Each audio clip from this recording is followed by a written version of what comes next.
క్రొత్త నిబంధన గ్రంథములో నుండి మత్తయి సువార్త 25వ అధ్యాయము. మత్తయి సువార్త 25వ అధ్యాయము 14వ వచనము నుండి చదువుతున్నాను. బైబిల్ గ్రంథములు చూడగలిగిన వారందరూ దయచేసి తెరచి చూడవలసినదిగా ప్రేమతో మనవి. పరలోక రాజ్యము ఒక మనుష్యుడు దేశాంతరమునకు ప్రయాణమై తన దాసులను పిలిచి తన ఆస్తిని వారికి అప్పగించినట్లుండును. అతడు ఒకనికి 5 తలాంతులను, ఒకనికి 2, ఒకనికి 1 ఎవని సామర్థ్యము చొప్పున వానికిచ్చి వెంటనే దేశాంతరము పోయెను. 5 తలాంతులు తీసుకుని వాడు వెళ్ళి వాటితో వ్యాపారము చేసి మరి 5 తలాంతులు సంపాదించాను. అలాగునే 2 తీసుకుని వాడును మరి 2 సంపాదించాను. అయితే 1 తలాంతు తీసుకుని వాడు వెళ్ళి భూమి త్రవ్వి తన యజమానుని సొమ్ము దాచిపెట్టాను. బహుకాలమైన తరువాత ఆ దాసుల యజమానుడు వచ్చి వారి యొద్ద లెక్క చూచుకొనెను. ప్రభు ఈ వాక్య భాగమును దీవించునట్లు తలలు వంచితే ప్రార్థన చేసుకుందాం. దయగలిగిన మా తండ్రి, కృపగలిగిన మా నాయన, మీ పరిశుద్ధ పాదములకు మరొకసారి స్తోత్రాలు, వందనాలు చెల్లిస్తున్నాం. ఈ రాత్రి వేళ ఈ ప్రత్యేకమైన బైబిల్ క్లాసుకు మీరు తీసుకుని వచ్చిన మీ ప్రజలను బట్టి స్తోత్రాలు. ఈ సమయంలో లైవ్లో యూట్యూబ్లో కూడా చూస్తున్న బిడ్డలను మీరు ఆకర్షించి ఆశీర్వదించి దీవించండి. చదువుబడిన లేఖన భాగములను వివరించి మీరే మాకు తృప్తిని ప్రసాదించుమని, నిలువబడిన మనిషిని మరుగుపరచి తేట అయిన రీతిలో మీరు వివరించుమని ఈ మనవులు మా రక్షకుడు విమోచకుడైన యేసు క్రీస్తు అతి శ్రేష్టమైన నామమునే ప్రార్థించి వేడుకొనుచున్నాము తండ్రి, ఆమేన్.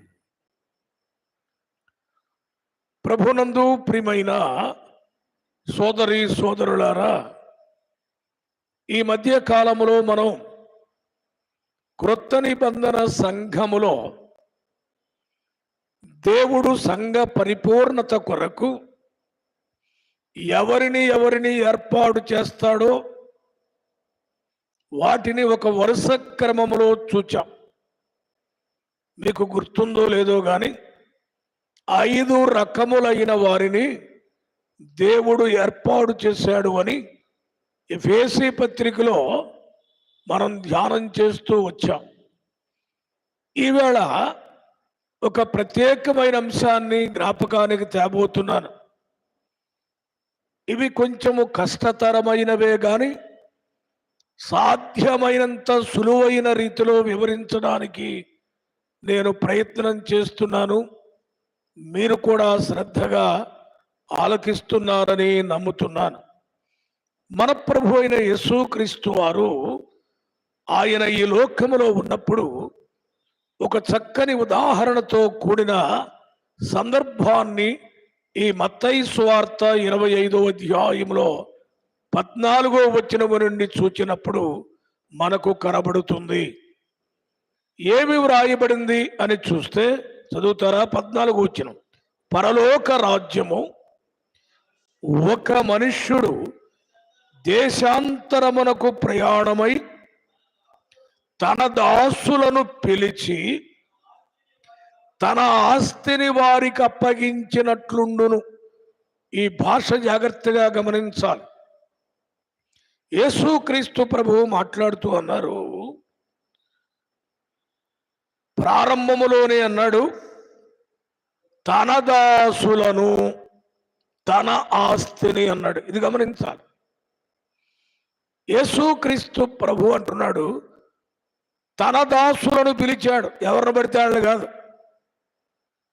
ఎవరి దాసులు అని పిలువబడేవారు?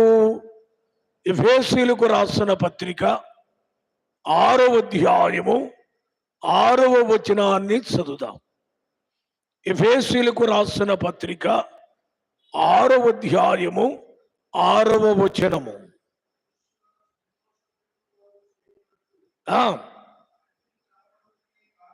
కాక క్రీస్తు దాసులమని ఎరిగి. చాలండి. పౌలు వ్రాస్తూ అంటున్నాడు, మనము క్రీస్తు దాసులమని ఎరగాలి అన్నాడు. మీరు గమనించండి, క్రీస్తు దాసులు అంటే యేసు క్రీస్తును రక్షకునిగా అంగీకరించిన వారు. అలాగైతే ఈ ఉపమానము రక్షింపబడిన దేవుని పిల్లలకు చెందిన భాగము. ఎవరిని పిలిచాడు అంటే తన దాసులను పిలిచాడు. ఎందుకు పిలిచాడు? తన ఆస్తిని వారికి అప్పగించడానికి. ఆస్తి ఎవరిది? దేవుంది. ఇది జాగ్రత్త గుర్తుపెట్టుకోవాలి. దాసులు తనవారు, ఆస్తి తనది. వారికి అప్పగించడానికి పిలిచాడు. యేసుక్రీస్తు ప్రభు ఎంత మంచి దేవుడండి. ఆయన ఆస్తిని అప్పగించడానికి ఆయన తన దాసులను పిలిచాడు. జాగ్రత్తగా గమనిద్దాం. 15వ వచనం చదవండి. అతడు ఒకనికి 5 తలాంతులను, ఒకనికి 2, ఒకనికి 1 ఎవని సామర్థ్యము చొప్పున వానికిచ్చి వెంటనే దేశాంతరము పోయెను. ఇక్కడ కొంచెం ఆగాలి. మనం ఆస్తినిస్తున్నాడు అని చదివాం. ఏవేమి ఆస్తిస్తున్నాడు? మొదటి వాడికి 5 తలాంతులు అన్నాడు. తలాంతులు అంటే అర్థం కాదు. బైబిల్లో కింద చూడండి ఎంత ఉంది. 1 తలాంతు ఇంచుమించు 3600 రూపాయలు. ఈ మొదటి వాడికి ఎన్ని తలాంతులు ఇచ్చాడు? ఏమండి? 5 తలాంతులు. 5 ఇంటూ 3600 లెక్కేసుకోండి. అంత ఇచ్చాడు వాడికి. రెండవ వాడిని పిలిచాడు, 2 తలాంతులు ఇచ్చాడు. మూడవ వాడిని పిలిచాడు, 1 తలాంతుని ఇచ్చాడు. కానీ ఒక పదాన్ని వాడాడు అక్కడ. ఏమన్నాడు? ఎవని సామర్థ్యము చొప్పున. ఇది గమనించండి. ఎందుకు 3 రకాలుగా ఇచ్చాడు? ఇస్తే అందరికి 5 ఇవ్వచ్చు కదా, సమానంగా ఇవ్వచ్చు కదా. 5, 2, 1 ఏమిటి అసలు? ఇక్కడే పాఠం నేర్చుకోవాలి. అందుకే చెప్తున్నాను, ఎవని సామర్థ్యము చొప్పున. ఇప్పుడు చెప్తాను. తలాంతులు అంటే దేవుడిచ్చే వరాలు. దేవుడు తన బిడ్డలకు వరాలు ఇస్తాడు. అది తర్వాత చెప్తాను నేను. ఇచ్చేటప్పుడు ఎలా ఇస్తాడు అంటే ఎవని సామర్థ్యమును బట్టి. ఈ రాత్రి కొంచెం వివరణ అవసరం. సామర్థ్యం అంటే ఏమిటి, వరం అంటే ఏమిటి, ఇది తెలుసుకోవాలి మనం. ఎందుకంటే కలిపి మాట్లాడుతుంటారు బోధకులు. అలా కాదు. ఎవని సామర్థ్యము చొప్పున అన్నాడు అంటే విశ్వాసులందరి సామర్థ్యము ఒక రకము కాదు అంటారా? ఒప్పుకుంటారండి? నా మాట కాదు, బైబిల్ మాట. సామర్థ్యము అనేది సహజ సిద్ధము, వరము అనేది పరిశుద్ధాత్మ లేక దేవుని ఆత్మ అనుగ్రహము. వరము ఆత్మ సంబంధమైనది, సామర్థ్యము బాహ్య సంబంధమైనది. సామర్థ్యం అనేది ప్రతి వానిలో ఉంటుంది. మీరు జాగ్రత్తగా వినాలి. సామర్థ్యము ప్రతి వారిలో ఉంటుంది. ఇప్పుడు మనం ఈ పదాలు తెలియదు కానీ మనం అంటుంటాం టాలెంట్. టాలెంట్ అండి అంటుంటాం. అబ్బా, వాటి టాలెంట్ వేరండి, ఆమె టాలెంట్ వేరంటారు. ఇవి సహజ సిద్ధమైనవి. దేవుడు ఒక వ్యక్తిని ఈ లోకములో పుట్టించినప్పుడు ఆ వ్యక్తికి ఇచ్చేదే సామర్థ్యము. వాడు ఎంతటి వాడు కావాలో దేవుడు ముందెలివి కలిగిన వాడు గనుక సామర్థ్యాన్ని ఇస్తాడు. అది కూడా దేవుడే ఇస్తాడు. నీకు కావాలి అంటే కొరింథీయులకు రాసిన 2వ పత్రిక 3వ అధ్యాయము 5వ వచనం చదవండి. కొరింథీయులకు రాసిన 2వ పత్రిక 3వ అధ్యాయము 5వ వచనము. మా వలన ఏదైనా అయినట్టుగా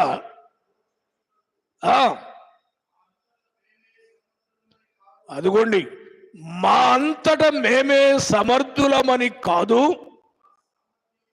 ఆ సామర్థ్యము దేవుని వలననే కలిగి ఉన్నది. చూడండి, ఈ లోకంలో ఉన్న ఒక వ్యక్తికి సామర్థ్యం అనేది ఎవరిస్తారు అంటే జన్మతో పాటు దేవుడు ఆ వ్యక్తికి సామర్థ్యాన్ని ఇస్తాడు. మీకు కావాలంటే కింద 6వ వచనం కూడా చదవండి. 6వ వచనం, ఆయనే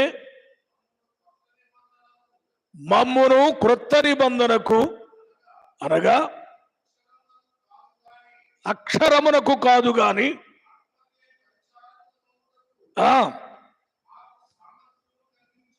మాకు సామర్థ్యము కలిగించి ఉన్నాడు. ఆయనే అంటే దేవుడు ఒక వ్యక్తికి ఇచ్చేది సామర్థ్యము. ఇది జాగ్రత్తగా చూడాల. వరము వేరు. ఇప్పుడు మనకు వచ్చిన గొడవ ఏంటంటే, ఇప్పుడు లోకంలో చాలా మంది ఉన్నారు. ఒక మంచి పాఠకుడు ఉన్నాడు అనుకోండి ఫీల్డ్లో, వాళ్ళు ఏమో యేసు ప్రభువుని నమ్మరు. ఇప్పుడు ఘంటసాల గారు నమ్మారా? బాలసుబ్రహ్మణ్యం గారు నమ్మారా? లతా మంగేష్ గారు నమ్మారా? వీళ్ళెవరు నమ్మలేదు. అయినా పాటలు ఎలా పాడతారు వారు? ఇక నెంబర్ 1 బ్రహ్మాండంగా పాడతారు. మనం ఏమంటామంటే, అబ్బా దేవుడు ఏ వరం ఇచ్చాడండి వీళ్ళకంటాం. అది దేవుడిచ్చిన వరం కాదు, అది సామర్థ్యము. దేవుడు సామర్థ్యాన్ని ఇచ్చాడు, వరంగా. మనము తెలియక భాష ఏమంటామంటే భలే వరం అండి దేవుడు ఇచ్చిందంటారు. ఇప్పుడు మీరు జాగ్రత్తగా గమనించండి, వరము అనేది ఎప్పటి నుంచి వచ్చింది అంటే యేసుక్రీస్తు ప్రభువారు మానవుల పాప పరిహారార్థమై మరణించి సమాధిని ఓడించి లేచి ఆరోహణుడై వెళ్ళిన తరువాత అంతకు ముందు వరాలు లేవు. నేను ముందే చెప్పాను ఇవి కొంచెం కష్టతరమైన విషయాలు అని. కానీ స్పెషల్ క్లాస్ అంటే మరి ఇలాంటివి నేర్చుకోవాలి కదా మనం. అందుకని ఎవరిని పెడితే వాళ్ళ భలే వరం అండి, ఆయన వరం వేరండి, ఈమె వరం వేరు అనబాకండి. సామర్థ్యము వేరు, వరము వేరు. ఇంకా చెప్పమంటారా? వరము రక్షింపబడిన వారికి అనుగ్రహింపబడేది. అర్థమవుతుందండి? వరము ఆత్మ సంబంధమైనది, సామర్థ్యము శరీర సంబంధమైనది. అందుకే లోకంలో యేసుని నమ్మకపోయినా మంచి పేరు ప్రతిష్టలు కలిగి ఉంటారు. కారణం ఏంటంటే దేవుడు వారికి ఇచ్చిన సామర్థ్యం. దేవుడు ఎందుకు మంచి సామర్థ్యాన్ని ఇస్తాడు అంత గొప్పవాళ్ళు అవ్వడానికి అంటే, దేవుని ఉద్దేశం ఏంటంటే ఆ వ్యక్తికి నేను ఇచ్చిన సామర్థ్యము ద్వారా నా దగ్గరకు ఆకర్షింపబడితే నా వరాన్ని పొందుతాడు అని దేవుని ఉద్దేశం. అది ఇప్పుడు చాలా మంది ఉన్నారు, సామర్థ్యం ఉండి సామర్థ్యములో దేవునికి ఇష్టలుగా జీవించి వరాన్ని పొందిన వారు. ఉదాహరణ చెప్పమంటారా అండి? ప్రభు దగ్గరికి వెళ్ళారు బెత్సం ఏలియా గారు, అంకయ్య గారు అంటారు, ఏలియా గారు. ఆయన అంతకు ముందంతా లోకంలో ఉన్నాడు, బ్రహ్మాండంగా పాడతాడు, బ్రహ్మాండమైన హార్మోనిస్ట్, పేరు ప్రఖ్యాతులు ఉన్నాయి ఆయనకి. కమ్మగా పాడతాడు, అద్భుతంగా వాయిస్తాడు. ఎప్పుడు ప్రభువుని ఎరుగక ముందంటే దేవుడు ఆయనకి సామర్థ్యం ఇచ్చాడు. దేవుడు ఎందుకు ఇస్తున్నాడు సామర్థ్యం అంటే, ఆ సామర్థ్యములో నుండే దేవుడు వరాన్నిచ్చి తనకు వాడుకోవాలని సిద్ధం చేస్తాడు. ఏలియా గారు రక్షణ పొందారు. తర్వాత ఏం చేశాడు ఆయన? అద్భుతంగా దేవుని కొరకు కీర్తనలు పాడి జనాన్ని ప్రభు దగ్గరకు నడిపించాడు. తర్వాత ప్రభు పిలుపుని అందుకున్నాడు. అది సామర్థ్యం అంటే. అది సామర్థ్యంలోనే ప్రభు ఆ వ్యక్తులను వరాల్లోకి తెస్తాడు. సరే, ఇప్పుడు కొంచెం ముందుకు వెళుతున్నాను. వరములు దేవుడు అనుగ్రహిస్తాడు. నా ప్రశ్న ఏమిటంటే, ఎవరికి ఇస్తాడు వరాలు? సంఘంలో చాలా మంది ఉన్నాం కదా, ఊరికే మన సంఘం అనుకుందాం. అందరికి ఇస్తాడా దేవుడు? ఏమండి, అందరికి ఇస్తాడా? ఏమండి, రైట్, థ్యాంక్ యూ. దేవుడు అందరికీ వరాలు ఇస్తాడు. దేవుడు అన్యాయస్తుడు కాదు. ఎఫెసీయులకు రాసిన పత్రిక 4వ అధ్యాయము 7వ వచనాన్ని చదువుదాం. ఎఫెసీయులకు రాసిన పత్రిక 4వ అధ్యాయం 7వ వచనం. అయితే మనలో ప్రతివానికి, చాలండి, ఆ ముందు మాట ఏమొచ్చింది? మనలో ప్రతివానికి క్రీస్తు అనుగ్రహించు వరము. దేవుడు వరాలు ఎంతమందికి ఇస్తాడు? ప్రతి వానికి సంఘంలో ఇస్తాడు. కొరింథీయులకు రాసిన మొదటి పత్రిక 12వ అధ్యాయము 7వ వచనాన్ని చదువుదాం. కొరింథీయులకు రాసిన మొదటి పత్రిక 12వ అధ్యాయము 7వ వచనము. అయినను అందరి ప్రయోజనము కొరకు, ఎవరికి? అదిగో చూచారా, ప్రతివానికి ఆత్మ ప్రత్యక్షత అనుగ్రహించును. ఎంతమందికి? ప్రతివానికి. ఇందాక ఒక్కొక్కనికి, ఇప్పుడు ప్రతివానికి అని. అయితే ప్రతివానికి వరం ఇస్తాడు, కానీ అందరి వరము ఒకటి కాదు. వరములు అనేక రకములు. ఉదాహరణ, సంఘంలో ఉన్న వారందరూ బోధకులు అవుతారా? అవుతారా అండి? ఇప్పటి వరకు మనం చెప్పుకున్న క్లాసుల్లో ఏం చెప్పుకున్నాం?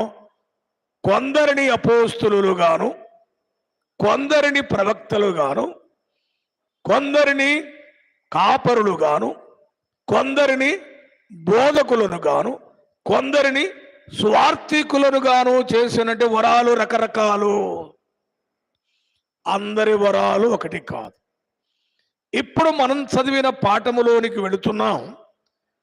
దేవుడు చెప్పిన ఈ ఉపమానములో తలాంతులు అనగా వరాలు.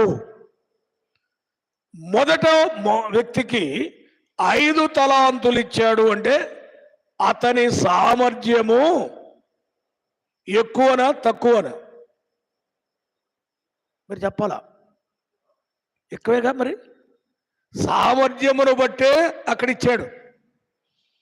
5 తలాంతులు ఇచ్చాడు అంటే ఆ వ్యక్తికి సామర్థ్యము ఎక్కువగా ఉంది కనుకే అతనికి 5 తలాంతులను ఇచ్చాడంటే వరాలు ఇచ్చాడు. మరి రెండో వాడికి ఎన్ని ఇచ్చాడు? 2 ఇచ్చాడు. ఏంటి దాని అర్థం? ఆ వ్యక్తి సామర్థ్యము 2కి సరిపోద్ది. మూడో వాడికి 1 ఇచ్చాడు అంటే ఆ వ్యక్తి సామర్థ్యము 1. దీని అర్థం ఏంటంటే, రెండోడికి కూడా 5 ఇచ్చాడు అనుకో, వాడు కింద పడతాడు. వాడి వల్ల కాదు. దేవుడికి తెలుసు. ఏం తెలుసు? వీడి సామర్థ్యము 2, మొదటి వాడి సామర్థ్యము 5. దానికి మించడానికి లేదు. ఈ ఆర్టీసీ బస్సుల్లో మీరు చూస్తుండండి, పల్లెటూర్లు తిరిగే బస్సులు ఉంటున్నాయి కదా, ఆ బస్సుల్ని ఎంత నడిపినా ఈ స్పీడ్ పోవు.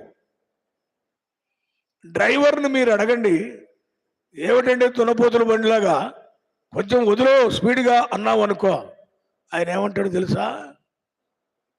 ఇంజిన్ దగ్గర స్పీడ్ కంట్రోల్ కట్టేశారండి, ఇది ఇంతకంటే పెచ్చు పోదు, నేను తొక్కినా దాని శక్తి అంతే అంటాడు. లేదులే ఒకసారి తొక్కు అన్నావు అనుకో, తొక్కితే ఏమవుద్ది? కేకల శబ్దమే కానీ ఇంజిన్ అది ముందుకి స్పీడ్గా పోదు. కారణం ఏంటంటే దాని సామర్థ్యము అంతవరకే.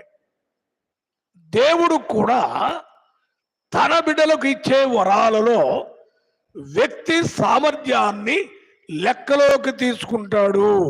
అందుకే అందరూ స్టేజీ స్పీకర్లు అవుతారా అండి? అవుతారా? అందరూ స్టేజీ స్పీకర్లు అయితే పలానోళ్ళు పలాలో ఉండే మీటింగ్లకి రండి ఎందుకు పిలుస్తారు వాళ్ళని అంటే దాని అర్థం ఏంటి? వాళ్ళ సామర్థ్యం అంతుంది, అవునా కదా? మరి మనల్ని ఎందుకు పిలవరు స్టేజీల మీదకి బోధకులుగా, పేపర్లో ఎందుకు వేయరు? మన సామర్థ్యం ఇంతే. అంతేగాని తగాదేసుకొని ఎట్ట కనబడుతున్నాను నీకు ఆంటం లేదా నేను అసలు అన్నావు అనుకో, స్టేజీ మీదకు పోతే వైద్యక కళ్ళు తిరిగి కింద పట్టవేగా, ఏం చెప్పాలో తెలియక, ఎందుకంటే సామర్థ్యం లేదు, గందరగోళం అవటమే కదండి. ఇదిగో నేను ఇప్పుడు మీటింగులు చేస్తున్నా, కొత్త వాళ్ళతో చేస్తున్నా. ఆ కొత్త వాళ్ళ గురించి అంటున్నారు, ఏమండి ఎలా ఉంది అయ్యగారు వర్తమానం అంటే ఒక ఆయన అన్నాడు, చెవుల్లో నుంచి రక్తాలు గారుతున్నాయండి అన్నాడు. ఇదేమిటండి ఈ భాష అంటే, అబ్బో ఎందుకు వచ్చావండి, పొరపాటు పడ్డావండి, తట్టుకోలేకపోతున్నావు అన్నారు. అంటే దీని అర్థం ఏంటి అసలు? సామర్థ్యము లేదు. బైబిల్ దేవుని పిల్లలమైన మనకు నేర్పేది ఏంటంటే, దేవుడు మన సామర్థ్యాన్ని బట్టే మనకు వరమిస్తాడు, కానీ ఎవరి దాన్ని కోరుకోవడం అనేది దేవుని పద్ధతి కాదు. సరే ఇప్పుడు చూద్దాం. 5 తీసుకున్నవాడు ఏం చేస్తున్నాడు చదువుతారండి. 15వ వచనం, అతడు ఒకనికి 5 తలాంతులను, ఒకనికి 2, ఒకనికి. ఎందుకంటే సామర్థ్యం అని చెప్పాం కదా. రోమాపత్రిక 12వ అధ్యాయము 6వ వచనము నుండి చదవండి. రోమాపత్రిక 12వ అధ్యాయము 6వ వచనము నుండి చదువుదాం. రోమాపత్రిక 12వ అధ్యాయము 6వ వచనము నుండి మరలా చదవండి. మనకు అనుగ్రహింపబడిన కృప చొప్పున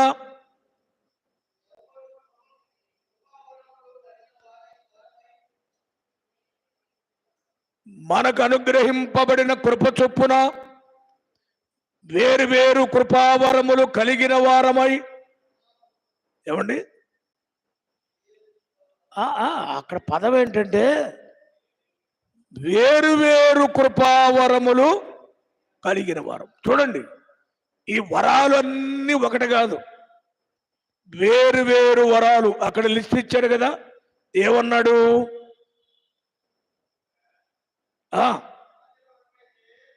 ప్రవచన వరము అన్నాడు. తర్వాత అండి ఒక లిస్ట్ ఉందండి, మీరు తర్వాత చదువుకోండి.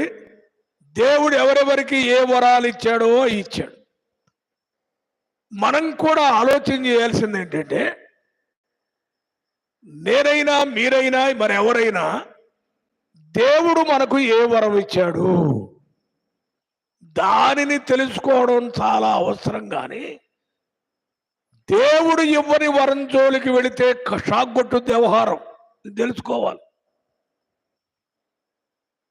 దేవుడు వివిధమైన లేక వేర్వేరు కృపావరములను ఇచ్చాడని కొరింథీ పత్రికలో చదువుతున్నాం. మీకు కావాలంటే ఇంటికి వెళ్ళి చదువుకోండి. కొరింథీ మొదటి పత్రిక 12వ అధ్యాయంలో ఈ సంగతులన్నీ వ్రాయబడ్డాయి. ఇప్పుడు 5 తలాంతులు తీసుకున్నవాడు వెళ్ళి ఏం చేశాడు? వాటితో వ్యాపారము చేశాడు. వ్యాపారం అంటే సువార్త సేవ. వ్యాపారము అంటే ఆత్మలను సంపాదించుట. వ్యాపారం అంటే ప్రభు అప్పగించిన వరాన్ని సద్వినియోగము చేయుట. అది మీరు గుర్తుపెట్టుకోండి. ఇతని వరం ఏంటంటే 5 ఇచ్చిన వాడు 100% సువార్త ప్రకటిస్తాడు. అతడు పరిచర్యలో ఇవ్వబడిన వరాన్ని వాడితే 100% రిజల్ట్స్ వచ్చుద్ది. ఆత్మలు రక్షణలోనికి వస్తాయి. అది వరం. దేవుడు ఒక వరాన్ని ఇచ్చాడు అంటే వరం వాడితే ఆత్మలు రావాల. ఆత్మలు రక్షణలోనికి రాని వరము అది దేవుడిచ్చింది కాదు, మనం తెచ్చుకుందని గమనించండి. అది ఇక్కడ చెబుతున్నాడు. 5 తలాంతులు తీసుకున్నవాడు వాడితో వ్యాపారం చేసి ఎన్ని సంపాదించాడు? 5. వాడి సామర్థ్యం 100%. రెండవ బ్యాచ్ 2 తీసుకున్నవాడు కూడా వ్యాపారం చేశాడు. వాడు ఎన్ని సంపాదించాడు? 2 సంపాదించాడు. అంటే వాడికి ఇవ్వబడిన వరాన్ని వాడు సద్వినియోగం చేసుకున్నాడు. కాకపోతే సామర్థ్యములో తక్కువ మొదటోడికి తనకి. న్యాయంగా అయితే ఇటు తగాదాడాల. ఏమండి, నువ్వేదో కరెక్ట్ అనుకున్నాను, వాడికి 5 ఇచ్చి నాకు 2 ఇస్తావా అని తగాదాడాలే లేదా? నేనేం తక్కువ అనుకున్నావా? నీ కంటికి ఆంటం లేదనుకున్నావా? నాకు కూడా 5 ఇచ్చి చూడు అనొద్దు. వాడు అనలేదు. ఇది భక్తుల యొక్క పద్ధతి. ఇచ్చిన 2తో వ్యాపారం చేశాడు. 2కు 2 సంపాదించాడు. మూడో వాడు ఏం చేశాడు? తీసుకున్నాడు, టవల్లో చుట్టాడు, గుంట తీశాడు, గుంటలో పాతి పెట్టి ఆయన ఎప్పుడప్పుడు ఆయనకి ఇద్దామని అనుకున్నాడు. అంటే వీడికి ఇచ్చిన వరాన్ని వీడు ఉపయోగించటంలో దేంట్లో పెట్టాడు? గుంటలో పెట్టాడు, పాతి పెట్టాడు. ఎంత విచారకరమైన మాట అండి. దేవుడు వరం ఇచ్చాడు కానీ వరాన్ని ఉపయోగించేవాడుగా లేడితను. ఇదొకటి నేర్చుకోవాలి. నేనెందుకు పనికిరాను, నాకే పని లేదు, దేవుడు నన్ను ఏ వరం ప్రతి ఒక్కడికి వరం ఇచ్చాడని బైబిల్ చెబుతుంది. ప్రతి ఒక్కడంటే అందులో నీవు నేను ఉన్నాను కదా. ఆ వరం ఏంటో తెలుసుకోవాల్సిన అవసరత మనకుంది కదా. తెలుసుకొని వరాన్ని మనం ప్రజ్వలింపజేయాలి కదా. వీడు పాతి పెట్టేశాడు. చాలా కాలం అయిన తర్వాత యజమానుడు వచ్చాడా లేదండి? వచ్చి ఏం చేస్తున్నాడు? దయచేసి 20వ వచనం, 19:20. బహుకాలమైన తరువాత ఆ దాసుల యజమానుడు వచ్చి వారి యొద్ద లెక్క చూచుకొనును. ఏమండి, ఇచ్చిన వాడు విడిచిపెట్టడు. వరమిచ్చిన దేవుడు లేక తలాంతులను ఇచ్చిన దేవుడు లెక్క చూసుకుంటాడు. కొంతకాలం అయిన తర్వాత నేనిచ్చిన వరంతో నీవేం చేశావు? పాతి పెట్టావా? పని చేసావా? వ్యాపారం చేసావా? సంపాదించావా లేదా? ఏది నా డబ్బుకు లెక్క? నా వరాన్ని ఎలా ఉపయోగించావని లెక్క చూసుకోవడానికి వచ్చాడు. అంటే దీనిలో మనం నేర్చుకునేది ఏంటంటే, ప్రతివానికి దేవుడు వరాన్ని ఇచ్చినప్పుడు ప్రతివాడిని లెక్క అడుగుతాడండి. నన్నేం అడగడలే, నాకేం పని లేదులే అంటే దెబ్బతింటాం. దేవుడు లెక్క అడుగుతాడు. అనుమానం ఉందా? రోమాపత్రిక 14వ అధ్యాయం 12వ వచనం చూడండి. రోమాపత్రిక 14వ అధ్యాయము 12వ వచనము.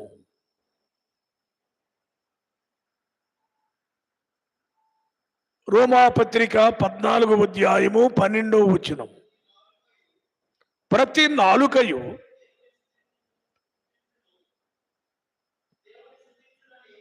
దేవుని స్తుతించునని ప్రభువు చెప్పుచున్నాడు.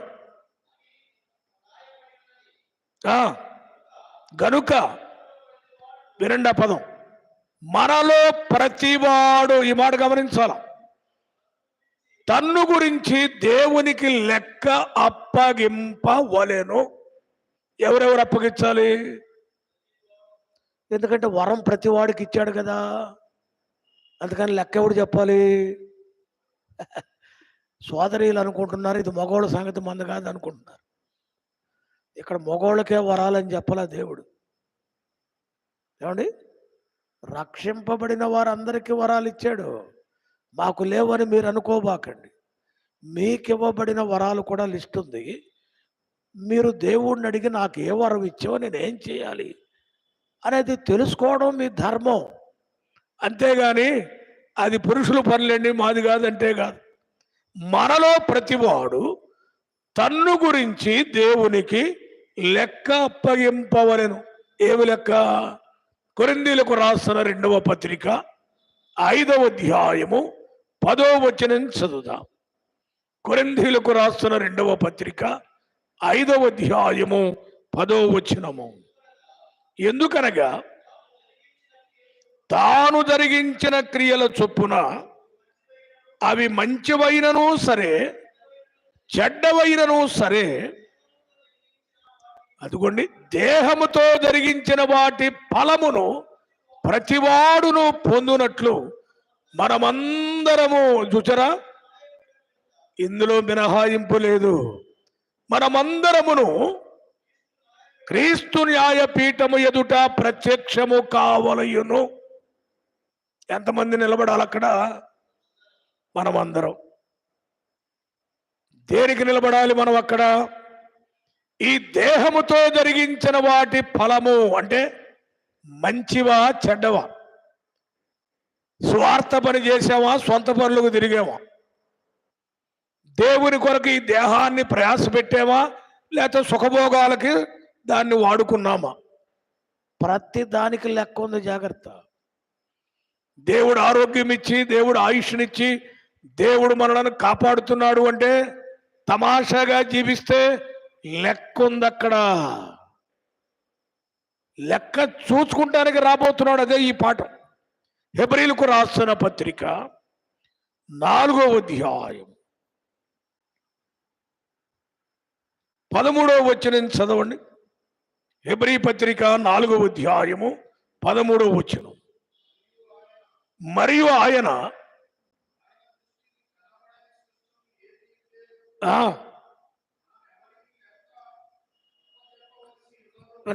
విన్నారండి?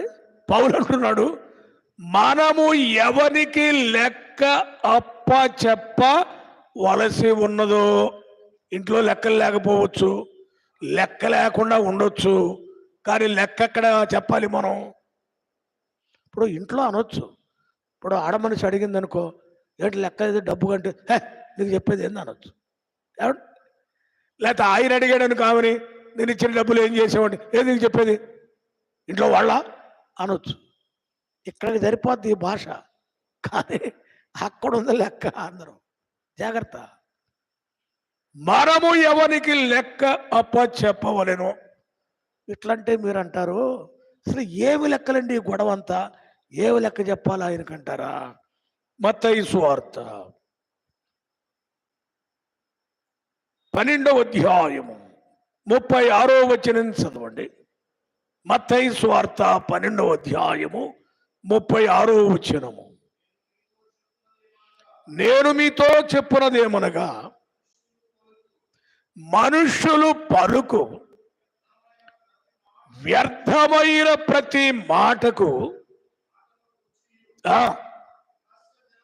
అనగా తీర్పు దినమున లెక్క చెప్పవలసి ఉండును. ఎక్కడి నుంచి మొదలు పెట్టాడు చూడండి. మనుష్యులు పలుకు వ్యర్థమైన ప్రతి మాటకు విమర్శ దినమున లెక్క అప్ప చెప్పవలసి ఉండును. ఎక్కడి నుంచి వచ్చిందండి లెక్క? ముందు మన మాటల దగ్గర నుంచి లెక్క. అందుకే దులబ్బాకండి మాటలు, తొందరపడి ఎవరిని ఏమనబాకండి. మహాజ్ఞాని సొలొమోను అంటాడు, మౌనంగా ఉన్నవాడు జ్ఞానం అనిపించుకుంటాడంట. మనమేమనుకుంటామంటే గలగల మాట్లాడితే మనం జ్ఞానులు అనుకుంటాం. ప్రమాదం రికార్డ్ అవుతాయి మొత్తం అక్కడ. మనుషులు పలుకు ప్రతి వ్యర్థమైన మాటకు లెక్క అప్పచెప్పాలి. అదే మత్తయి సువార్త 18వ అధ్యాయము 23వ వచనం కూడా చూడండి. 18వ అధ్యాయం 23వ వచనము. కావున పరలోక రాజ్యము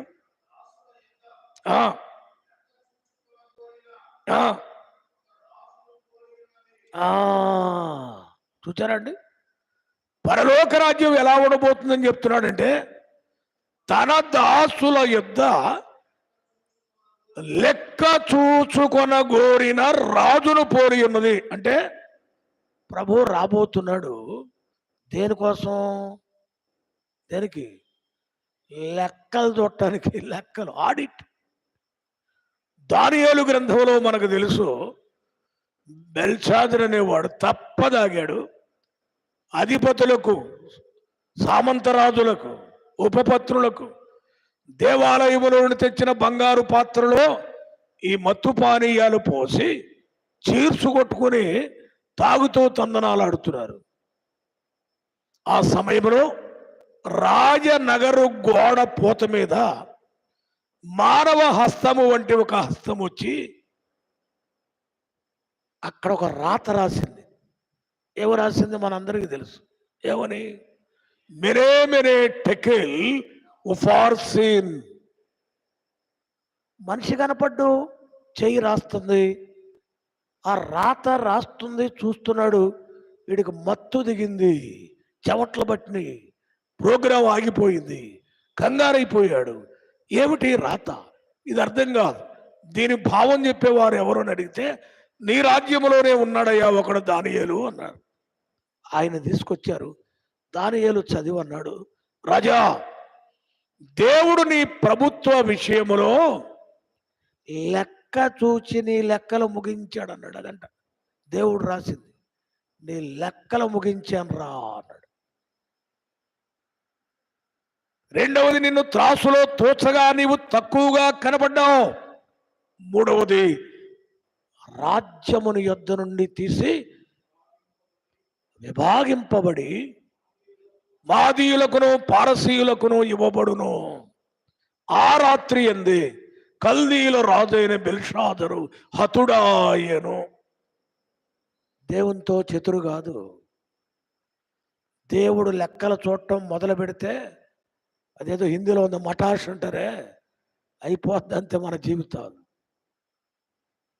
ఇక్కడ చూడండి, మన ఉపమానములు అదే చూస్తున్నాం. సరే, నేను ముగిస్తున్నాను.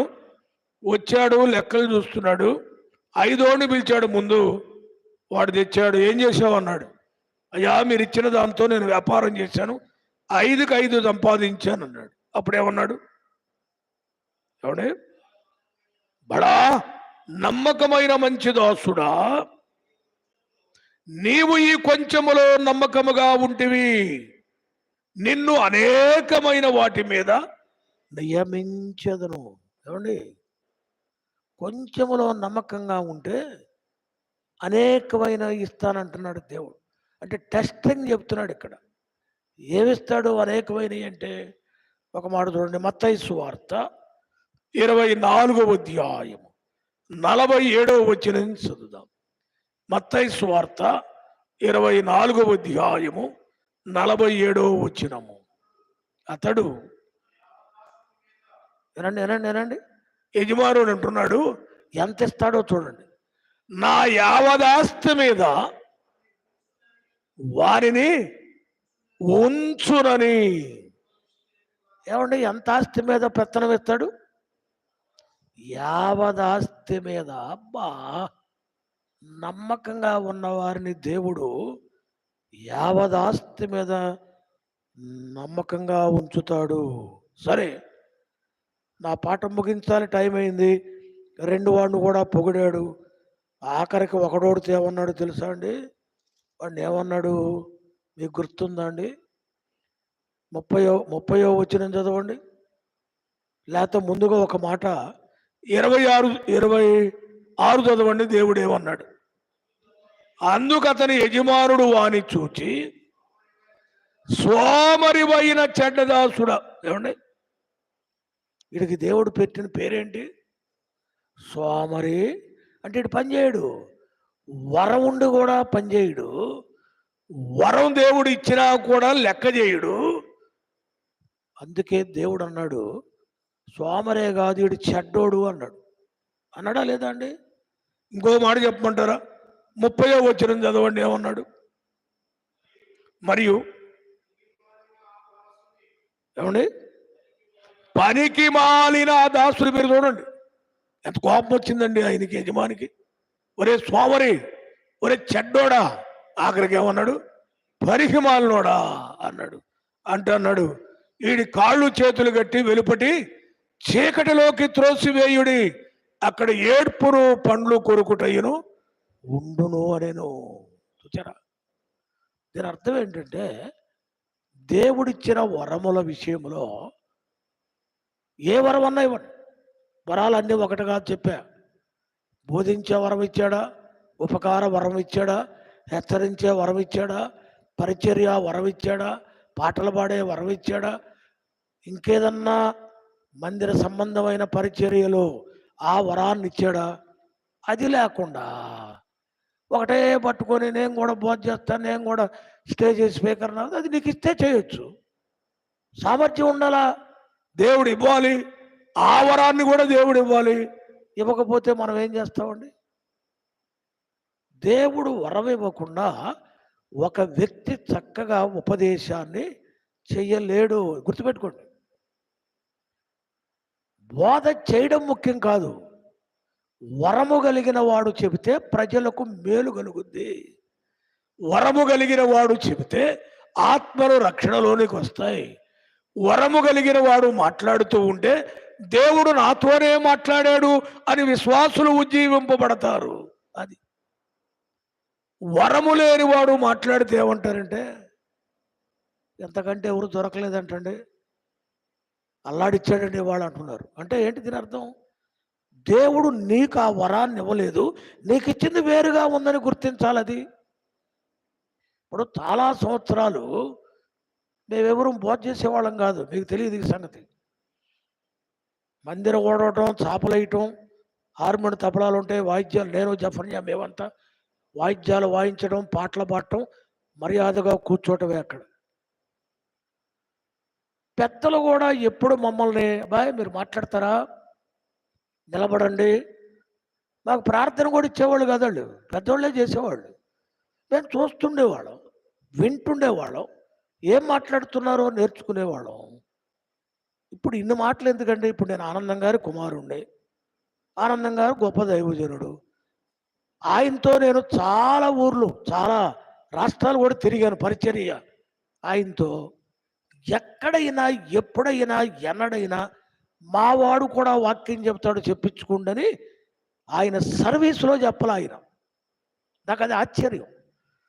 జనరల్గా తండ్రులు ఏం చేస్తారంటే కొడుకులకి కొంచెం రికమెండ్ చేస్తారు, మావాడు కూడా ఉన్నాడండి మాట్లాడతాడు బాగా అని చెప్తారు. కానీ ఎన్నడూ ఆనందం గారు చెప్పలేదు. ఒక సందర్భంలో సంభాషణలో ఏమండి మీరు అట్లా ప్రోత్సాహం చేయరు అది ఇదంటే ఆయన అన్నమాట ఏంటంటే దేవుడు వాడిని లేపాలి కానీ నేను కాదు. ఆ అవకాశం ఇస్తే, ఆ వరం ఇస్తే దేవుడే వాడికి ఆ ఛాన్స్ ఇస్తాడు కానీ నేను కాదన్నాడు ఆయన. అలాంటి క్రమంలో పెరిగాము, ఎన్నడూ ఆశించలేదు. నేనైనా చెప్పని చేయను అంతే. చాలా సంవత్సరాల తర్వాత పెద్దలు ఈ లోకాన్ని విడిచిన తర్వాత దేవుడు ఆ అవకాశాన్ని వరుస క్రమంలో మాకు ఇచ్చాడు. చూచారండి, ఆయన ఇచ్చే వరకు మనం వేచి ఉండాలి. ఆయన వాడుకునే వరకు ఆ వరవేంటో మనకు అర్థం కాదు. నేను అనుకున్నాను నా జీవితంలో నేను ఎన్నడూ ప్రసంగాలు చేస్తానని అనుకోలేదు, ఆశించాల. నాదంతా హార్మోనియం వాయించడం, తబలా వాయించడం, ఈ ప్రోగ్రామ్సే కానీ నా పరిచర్య నేను ఎప్పుడు ప్రసంగం చేస్తానని కూడా అనుకోలేదు. నేనే కాదు, జాకబ్ ఉన్నారు ఇక్కడే, ఆనందం గారితో ఆయన వెంబడించిన వాడే. ఎప్పుడు మేమెవరు ఈ డిస్కషను మాకు బోతలు కావాలి, స్టేజీ కావాలని ఎప్పుడు మేము ఆలోచన చేయలేదు. ఆయన ప్రణాళికలో ఉంది కాబట్టి, ఒరే తపడా హార్మోనియం కాదురా, సామర్థ్యం వేరుగా నేను ఇచ్చాను గనుక వరము కింద మారుస్తున్నాను వాక్యం చెప్పమని ఆయన అవకాశం ఇచ్చాడు గనుక మాట్లాడుతున్నానే కానీ ఇది ప్రతి ఒక్కరికి సంబంధించిన విషయంగా నాది ఉదాహరణ చెబుతున్నాను మీకు. ఎందుకంటే ఆయన ఇచ్చిన వరాన్ని గమనించాలి. కొంతమంది ఉన్నారు ప్రార్థన చేస్తే చాలా గొప్పగా చేస్తారు, అది వరం, అందరికి రాదు. కొంతమంది పాడుతుంటే హృదయాలు ఆనందిస్తాయి, అది వరం, అది అందరికీ రాదు. ఇప్పుడు నేనండి ఉదాహరణ, నేను పాడతా కానీ బాగా పాడలేను కానీ పాడతా. అందుకని నేను కూడా మైక్ తీసుకొని నేను కూడా పాడాలంటే నాకంటే పాడేవాళ్ళు ఉన్నప్పుడు నేను నోరు మూసుకొని కూర్చోవాలి, అది దేవునికి మహిమ. నాకంటే ఉపదేశం ఘనంగా చెప్పేవాడు ఉన్నప్పుడు నేను మౌనంగా కూర్చొని వాళ్ళకి ఇవ్వడం అనేది అది దేవుని చిత్తం, వరం యొక్క లక్షణం. అలా కాకుండా అడ్డం తగిలేదా, నేను కీబోర్డు వాయిస్తాను, అబ్బాయి మీరు తప్పుకోండి నేను కీబోర్డు వాయిస్తాను, మీరు తప్పుకోండి నేను తపలా వాయిస్తాను అంటే సరిపోద్దండి? లేదు. దేవుడు దేన్నిచ్చాడో దానిని కాపాడుకుంటూ పనిచేసి బడా నమ్మకమైన మంచి దాసుడా అని ఆయన ద్వారా మెప్పు ఘనత మహిమ పొందాలి.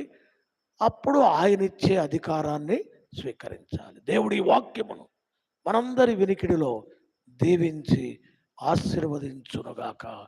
ఆమేన్. తలలు వంచండి, ప్రార్థన చేసుకుందాం. దయగలిగిన మా తండ్రి, కృపగలిగిన మా నాయన, మీ పరిశుద్ధ పాదములకు స్తోత్రాలు వందనాలు చెల్లిస్తున్నా. గొప్ప దేవా, ఈ రాత్రి సామర్థ్యం అంటే ఏంటో, వరం అంటే ఏమిటో, సామర్థ్యాన్ని ప్రతి ఒక్కరికి మీరు ఇస్తారు. అందులో కూడా వారి సామర్థ్యాన్ని మీరు వరంగా మార్చుకోవాలని కూడా అవకాశాలు ఇస్తున్నారు.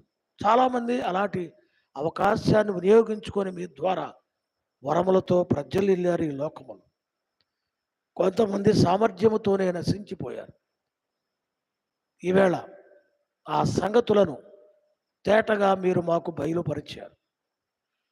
మీరు మాకిచ్చిన వరమేంటో మేము గుర్తించడానికి మా మనోనేత్రములను వెలిగించండి. దానిలో పని చేయడానికి, వర్తిల్లడానికి బడా నమ్మకమైన మంచి దాసుడా దాసురాల అనిపించుకునేటట్లుగా మా పరిచర్యను దీవించండి. ఈ రాత్రి మీ సన్నిధికి చేరి వచ్చిన బిడలందరినీ ఆశీర్వదించండి.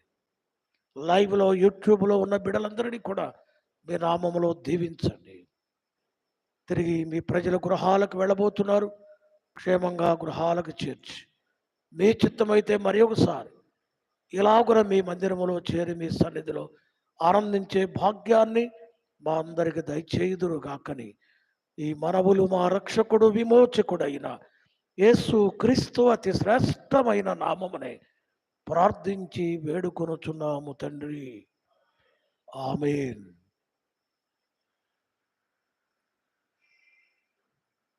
ప్రియులారా గమనించండి, రేపు రాత్రి మామూలుగా